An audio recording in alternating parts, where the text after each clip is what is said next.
વાણી સાંભળવાના ફાયદા ગોપાલજી યશુજી મહારાજા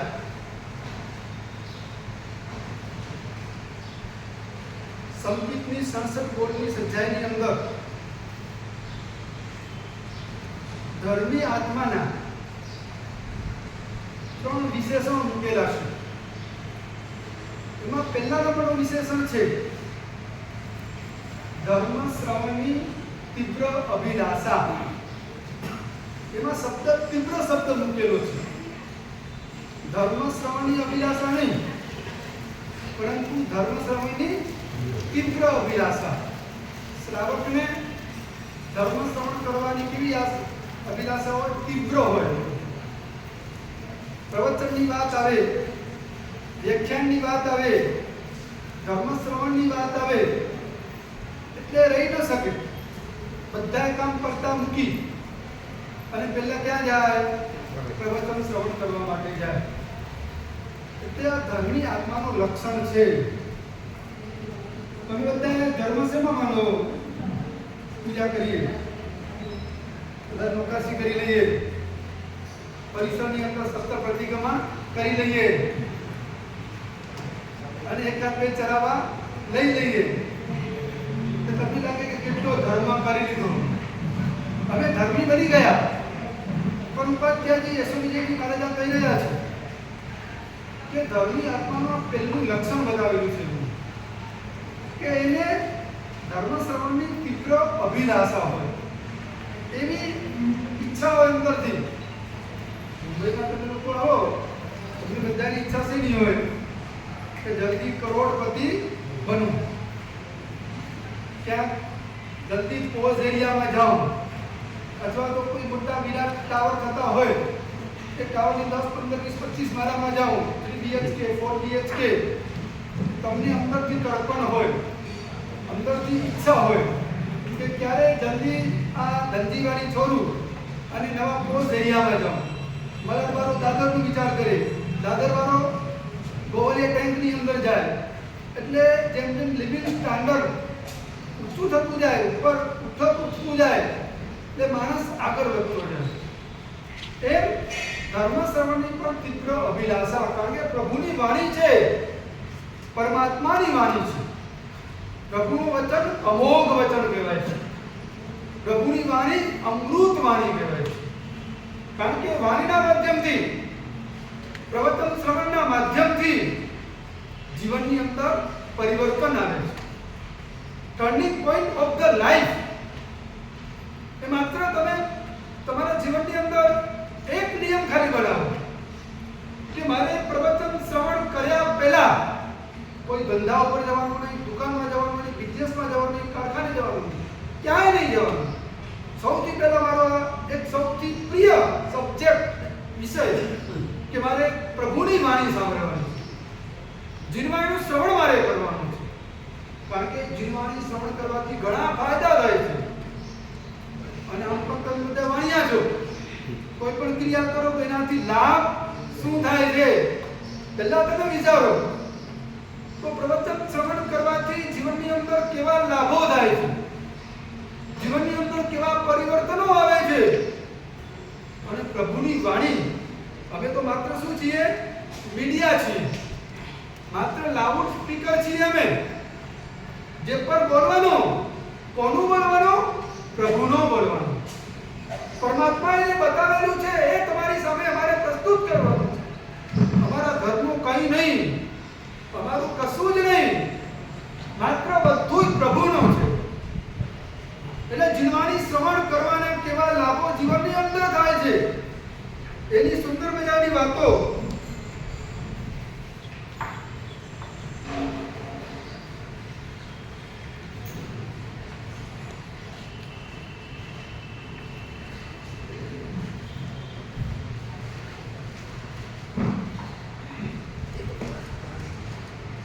પ્રવચન શ્રવણ કરવાથી 3 ભ્રમણા ટળે છે. સૌથી પહેલી ભ્રમણા છે સંપત્તિમાં સલામતીની કલ્પના.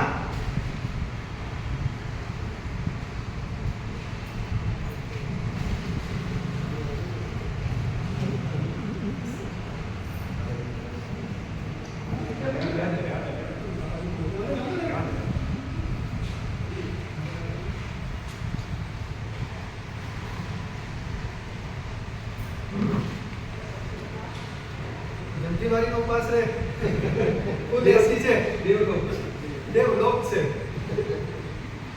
એથી બહાર નીકળીએ એટલે લાગે કે નરકમાં ગયા આપણે, અહીં અંદર આવીએ એટલે દેવલોકમાં પ્રવેશ કરીએ એવું લાગે આપણને. મહાત્માની સુંદર મજાની સમાધિ મળે અને તમને બધાને પણ અહીં સુંદર મજાની ધર્મ આરાધના કરવાનું મન થાય. એનું લોકેશન સુંદર મજાનું છે. અમારું પ્રવેશ તો તમે કરાવી દીધું છે રંગે ચંગે. ખૂબ જ સારી સંખ્યામાં આવીને કે ચલો આપણા વાગડ સમુદાયનો પ્રથમ ચાતુર્માસ આ ઉપાસનામાં સંપન્ન થવા જઈ રહેલ છે. એટલે સુંદર મજાનું, કારણ કે first impression in the last impression. આખા મલાની અંદર ચર્ચા. જે લોકો આવે અમને કહે કે સાહેબજી શું તમારું પ્રવેશ ચારે બાજુ વખણાઈ ગયું. મેં કીધું આ તો પ્રવેશ છે ભાઈ. ઘણી વખત શું થતું હોય, પ્રવેશની અંદર ખૂબ જ સંખ્યા જોવા મળે, પછી મારા સાહેબ આ સુંદર મજાનો ઉપાસ રહે છે, અહીંયા લોકેશન સારું છે, પ્રમાણ બધું બરાબર આવે છે, તમારે કંઈ પણ કામ હોય તો મારો મંગલ માનસ છે નીચે આપની સેવામાં 24 કલાક હાજર રહેશે. કંઈ પણ તમારે કામ હોય તમે મંગલને કહી દેજો, એટીએમ એની ટાઈમ. ઘણી વખત અમને એવો અનુભવ થતા સંઘોની અંદર ટ્રસ્ટી મહોદય પ્રવેશની અંદર વિનંતી કરવામાં આવે, પછી ભાઈ સાહેબનું મોઢું દેખાય નહીં, એમના દર્શન ન થાય. પરિસર પર્વ આવે ત્યારે પાછા પેલો ટીપરો લઈને હાજર થઈ જાય. પણ આ તો ધનજી વાળી છે. લોકો ધર્મના પીપાસુ છે અને ધર્મ શ્રવણ કરવાના જિજ્ઞાસાવાળા છે. એટલે પુણ્યશાળીઓ પ્રભુની વાણી બહુ જ મહત્વની વાણી છે. આપણા જીવનની અંદર બદલાવ કહો, પરિવર્તન કહો, એ પ્રવચનના માધ્યમથી આવે છે. એટલે આપણી વાત ચાલે કે જીવનની અંદર એક નિયમ તમારે બનાવવો જોઈએ કે જીનવાણીનું શ્રવણ એ કર્યા પહેલા મારે કોઈ પણ કાર્યની અંદર, કામની અંદર જવાનો નહીં. નિયમ હોવો જોઈએ બધાને. બસ સવારે 7:30 થી 8:30 એ પ્રવચનનો સમય આવે, પછી ઘરમાં કોઈ મહેમાન આવી જાય, કોઈ પણ આવી જાય, ગેસ્ટ વગેરે આવી જાય, પણ નહીં, પ્રભુની વાણી શ્રવણ કરવાનો સમય થાય એટલે બધા કામો કરતા મૂકી અને આપણે પહોંચી જવું જોઈએ. પ્રવચન પછી તમને બધાને 5 પ્રશ્ન પૂછવામાં આવશે. રશ્મિભાઈ 5 કવર 20 રૂપિયા લખી રાખજો. પ્રવચન તમે શ્રવણ કઈ રીતે કર્યું અને તમારા જીવનની અંદર પ્રવચન કઈ રીતે ઉતરે છે એની એક્ઝામ, ડેઈલી એક્ઝામ. પ્રવચન પછી 5 પ્રશ્ન પ્રવચન સંબંધિત તમને બધાને પૂછવામાં આવશે. એટલે પ્રવચનનો કેટલો મહિમા છે આ પછી તમારી ઈચ્છા છે ભાઈ, કારણ કે ધનની વાળી છે, ધનની વાળી છે ને, આ તો ધનની વાળી છે. તમારે તમારી ઈચ્છા રાખજો. એટલે કહેવાનો મતલબ કે કઈ પ્રવચનના માધ્યમથી જીવનની અંદર આપણે ગ્રહણ કરવાનું છે. કારણ કે પ્રવચન એક સાયરન છે. મોહની નિંદમાં સૂતેલાને જગાડવા માટે પ્રવચન સુઘોષા ઘંટ છે. કારણ કે તમે લોકો મોબાઈલના રિંગટોન થી જાગો એવા નથી હવે, એ તો બધાને પલ્લે પડી ગયું. એના માટે મોટો સાયરન જોઈએ, સુઘોષા ઘંટ જોઈએ. ચલો બહુ સરસ. આ તો પ્રભુની વાણી છે ને, આવું જોઈએ ને. એટલે એના માધ્યમથી જીવનની અંદર સુંદર મજાના પરિવર્તનો આવે છે. કારણ કે આપણે જીવનને પરિવર્તનના સ્તર પર લઈ જવાનું છે. માનવ ભાવ મળ્યો છે અને માનવ ભાવની અંદર જૈન ધર્મની પ્રાપ્તિ થયેલી છે. સુંદર મજાના ધર્મ અનુષ્ઠાનો, ધર્મ સ્થાનકો આપણાને પ્રાપ્ત થયા છે અને એના માધ્યમથી આપણે આત્માનું કલ્યાણ કરવાનું છે. એટલે જીવવાણી શ્રવણ કરવાથી 3 ભ્રમણા તલે છે. માં સૌથી પહેલી ભ્રમણા છે સંપત્તિમાં સલામતીની કલ્પના. માણસ શું માને? સંપત્તિ છે તો બધું જ છે, પૈસો છે તો બધું જ છે. માણસ લોકો પૈસાને ઇમ્પોર્ટન્ટ માને છે, પૈસાને બહુ મહત્વ આપે છે, પણ સંપત્તિમાં સલામતીની કલ્પના એ તમારી ભ્રમણા છે. ધીરુ અંબાણી, અદાણી પાસે કેટલો લખલૂટ સંપત્તિ છે, વૈભવ છે, પણ જ્યારે બંને ઘરમાંથી સેક્યુરિટી હોય એટલા નીકળી શકતા નથી. તો સંપત્તિના સલામતી કઈ રીતે કહી શકાય? સાચું બોલો. તમે લાખ રૂપિયાની થેલી લઈને બજારમાંથી પસાર થાઓ અને ખાલી હાથે બજારમાંથી પસાર થાઓ, બંનેમાંથી સલામતી શેમાં વધારે? શાંતિલાલ, ખાલી હાથે.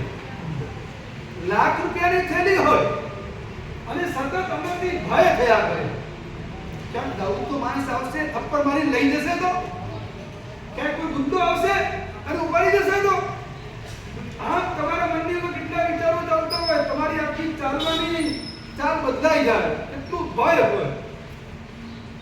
અને એક પણ રૂપિયો ન હોય ને તમે બજારમાંથી પસાર થાવ, કેટલા બિંદાસ ચાલી શકો છો.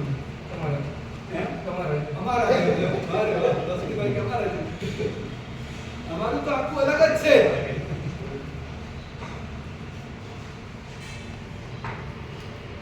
એટલે સંપત્તિની અંદર સલામતી ત્યારે મળે સાથે પુણ્યનું બેકિંગ જોઈએ. પુણ્યનું બેકિંગ હોય તો તમને સંપત્તિની અંદર સલામતી દેખાઈ શકે, સલામતી મળી શકે. વસ્તુપાને તેજ પાલે એટલી સંપત્તિ હતી. હવે સંપત્તિ રાખવી ક્યાં? એટલે દાટવા જાય છે. સંપત્તિની સલામતી માટે જમીનમાં દાટવા માટે ખાડો ખોદે છે અને અંદરથી સોનાના ચરુ નીકળે છે. ત્યારે અનુપમા દેવી કહે છે સંપત્તિની સલામતી જમીનમાં દાટવામાં નથી થતી. સંપત્તિ તમે કદાચ જમીનમાં દાટો, તમારું પુણ્ય તમારી પાસે નથી, અથવા તો પુણ્યનું પાંદડું ખસી ગયું છે, પુણ્યનો સૂર્ય અસ્ત થઈ ગયો છે, કદાચ તમે તમારા ઘરની અંદર ખાડો ખોદીને કદાચ સોનું રાખો કે પૈસા રાખો તો જ્યારે ખોદશો ત્યારે કોલસા બની જશે. જો પુણ્યનું બેકિંગ નથી તો વસ્તુમાં તેજપાલ અંદરથી જરૂર નીકળે છે. ત્યારે અનુપમા દેવી કહે છે સંપત્તિને તમારે સલામત રાખવી હોય તો એવી જગ્યા ઉપર તમે રાખો લોકો જોઈ શકે પણ લઈ ના શકે, ચોરો જોઈ શકે ચોરી ના કરી શકે, એવું કયું સ્થાન છે? અને એમાંથી આબુ દેરવાડા જિનાલયોનું નિર્માણ થયું. એટલે પહેલા નંબરની અંદર તમે જીનવાનું શરૂ કરતા જાઓ એટલે સૌથી પહેલા તમારા મગજમાં જે રાઈ ભરાઈ ગઈ છે એ રાઈ કાઢવાની છે કે સાહેબની સંસારમાં સંપત્તિ જોઈએ તો અમે સલામત. સંપત્તિમાં સલામતી ક્યાંય નથી. સાચું બોલો. અમારી પાસે સંપત્તિ એક રૂપિયો નથી, એક રૂપિયાની નાની કોડી નંબર પાસે નથી. તમારું જીવન સલામત કેટલું છે? ઘર ચલાવવાની ક્યાં ના કરું છું? સાચું બોલો. ઘર ચલાવવાની જેટલી સંપત્તિ મળે એનાથી વધારે જે પણ સંપત્તિ મળે એ ઘરમાં દાદી વાપરી દો. આવું નક્કી કરી શકો? ઘર ચલાવવા માટે તો સંપત્તિ પર્યાપ્ત પડી જાય છે, પણ માણસની અંદરથી ઈચ્છાઓ, અંદરથી એટલા અભરખા કહેવાય ને, શાસ્ત્રમાં વાત આવે જેની પાસે 100 રૂપિયા હોય એને 1000 રૂપિયા મેળવવાની ઈચ્છા થાય, જેની પાસે 1000 રૂપિયા હોય એને 10,000 મેળવવાની ઈચ્છા થાય, જેની પાસે 10,000 હોય એને લાખ મેળવવાની ઈચ્છા થાય, જેની પાસે લાખ રૂપિયા આવી ગયા એને 10 લાખ મેળવવાની ઈચ્છા થાય, જેની પાસે 10 લાખ આવી ગયા એને કરોડ રૂપિયા મેળવવાની ઈચ્છા થાય છે. અને જેની પાસે કરોડ રૂપિયા મળી જાય, કારણ કે ઈચ્છા આકાશની ઉપમા આપેલી છે. આકાશનો અંત ક્યાંય આવી શકતો નથી, એમ ઈચ્છાઓનો અંત ક્યારેય આવી શકતો નથી. તે માણસના મનની અંદર એક ઈચ્છા પૂરી થાય અને બીજી ઈચ્છા પ્રગટ થાય છે. તમે જુઓ ને પાણીની અંદર એક કંકર તમે રાખો ને એટલે એમાંથી બદબુ થાય. હવે એ બદબુ જ્યારે વિલીન થાય ને પહેલા બીજું નવું બદબુ ત્યાં આવી જાય. એમ સંસારની અંદર એક ઈચ્છા પૂરી થાય અને નવી બીજી ઈચ્છા પ્રગટ થઈ જાય છે. એટલે ઈચ્છાનો અંત હોતો નથી, આકાશનો અંત આવતો નથી, એમ ઈચ્છાનો અંત હોતો નથી. એટલે માણસના જીવનની અંદર રૂપિયા ગમે તેટલા મળે પરંતુ ક્યારેય એની ઈચ્છા પૂરી થતી નથી. એટલે સંપત્તિની સલામતી, જો તમારી પાસે પુણ્ય છે, પુણ્યનું બેકિંગ છે, તો તમારી સંપત્તિ તમને જીવનની અંદર સલામતી આપી શકે છે. એટલે પુણ્ય સારું પહેલા નંબરની ભ્રમણા કહેવાય છે કે અંદરથી ભ્રમણા દૂર કરો. કારણ કે રૂપિયા વાળા સુખી છે એ તમારા મનની અંદર ગલત ફેંકી છે. રૂપિયાવાળા તો કેટલા હોય છે, કરોડો રૂપિયા હોય છે, પણ રાતે સુખેથી ઊંઘી શકતા પણ નથી. હા, ના, તમારા સંસારની અંદર કદાચ વેલ્યુ હશે, અમારા જૈન શાસનની અંદર રૂપિયાવાળાની વેલ્યુ નથી. રૂપિયાની સાથે જેની પાસે ઉદારતા છે એની વેલ્યુ છે. જૈન શાસન કરોડોપતિ તો કેટલા લોકો હોય છે, પણ કેમ આચાર્ય ભગવંતનું નામ લેતા નથી, કે મહાત્માઓનું નામ લેતા નથી? પણ સંપત્તિની સાથે જેના જીવનની અંદર ઉદારતા હોય છે, અને સમાજ પણ માત્ર સંપત્તિ વાળાને યાદ કરતો નથી. મમ્મણની પાસે કેટલી સંપત્તિ હતી? સવાર પર નામ લ્યો છો મમ્મણનું? સવારે ઉઠો ને આ મમ્મણ કેટલી સંપત્તિ ને નમસ્કાર કરો કોઈ બોલે? એનો લાખનો દર્શન આવે છે મમ્મણની. પણ કયા સ્તર પર આવે છે, કયા એંગલમાં, કયા અભિગમથી ગઈ છે કે મમ્મણ પાસે સંપત્તિ હતી, પણ એ સંપત્તિ સદગતિમાં લઈ જનારી ન બની, દુર્ગતિમાં લઈ જનારી બની હતી. એટલે મમ્મણ પાસે સંપત્તિ તો ઘણી હતી. સંપત્તિ આજે સારી ભદ્રની સામાન્ય વખણાય છે. સંપત્તિ મર્યા પછી એનો ત્યાગ કર્યો હતો. અને તમારા બધા સમાજનો નિયમ છે, તમારી પાસે કરોડો રૂપિયા છે પણ તમે સમાજ માટે કશું કર્યો નથી તો સમાજવાળા તમને ક્યારેય યાદ નહીં કરે. કરોડપતિ મરી જાય ને લોકો બોલે કે કરોડપતિ મરી ગયો, એને જીવનમાં કશું કર્યો નથી, સમાજમાં કંઈ યોગદાન આપ્યું નથી, આટલા કરોડો રૂપિયા હતા, શું કામના? એટલે માત્ર સંપત્તિની બોલબાલા કદાચ સંસારની અંદર હોઈ શકે છે, પણ જૈન શાસનની અંદર એની ક્યારેય બોલબાલા થતી નથી. આપણે ત્યાં તો આજે વસ્તુપાલ, તેજપાલ, કુમારપાલ મહારાજને સાંભળે યાદ કરીએ, એ પેતરશાહ, એ જાંજરશાહ સાંભળે યાદ કરીએ છીએ. એ લોકોએ જૈન શાસન માટે બધું ન્યોછાવર કરી દીધું હતું, જૈન શાસન માટે બધું સમર્પિત કરી દીધું હતું. એના માટે એમને યાદ કરવામાં આવે છે. એટલે સંપત્તિ મરવી એ જુદી વસ્તુ છે, અને સંપત્તિ મર્યા પછી ઉદારતા એ જુદી વસ્તુ છે. સંપત્તિની સાથે ઉદારતા આવે તો જીવનની અંદર ચાંદ લાગી છે. સાચું બોલો, તમારા સંઘની અંદર કોઈ નિર્માણ નવી વસ્તુ થતી હોય, તમારે આની જરૂરત હોય, તમે કોની પાસે જશો? ઉદાર કરોડપતિ પાસે જશો કે પેલો 25 કરોડનો આસામી છે, 500 કરોડનો આસામી છે, 1000 કરોડનો આસામી છે, પરંતુ કેવો છે? મક્ખી ચૂસશે, કંજૂસનો કાકો છે. તમે ક્યારે એની પાસે ભૂલે ચૂકે જશો નહીં. ભલે માત્ર કરોડપતિ છે, જશો કે ભાઈ આ 10 લાખ લગાવવાનો છે, કારણ કે એની પાસે સંપત્તિની સાથે ઉદારતા મળેલી છે. એ જશો તો ક્યારે ના નહીં પડે, ખાલી હાથે મૂકશે નહીં તો તમે લોકો સામે ચડીને ત્યાં જાઓ છો. એટલે સંસારની અંદર કદાચ સંપત્તિ વાળાની બોલબાલા હોય, પણ જૈન શાસ્ત્રની અંદર, જૈન ધર્મની અંદર અને તમારા સમાજની અંદર પણ સંપત્તિની સાથે જેની પાસે ઉદારતા હોય છે એની બોલબાલા હોય છે. એ પહેલા નંબરની અંદર જીવવાણીનું શ્રવણ તમે કરો. એટલે સંપત્તિમાં સલામતીની કલ્પના જે ભ્રમણા છે એ ભ્રમણા ટળે છે.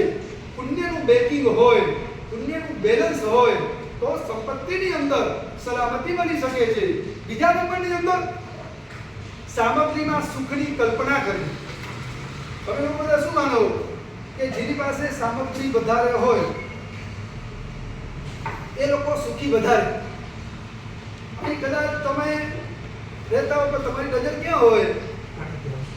ટિપકો, ચાણક્યમાં તમારી નજર હોય કે ક્યારે ટિપકોમાં જાઉં, ક્યારે ચાણક્યની અંદર જાઉં, પણ તમને ખબર નથી સામગ્રીના ઢગલા હોવા છતાં પણ જીવનમાં જો સદગુણ નથી તો એમાં સુખ મળી શકતો નથી.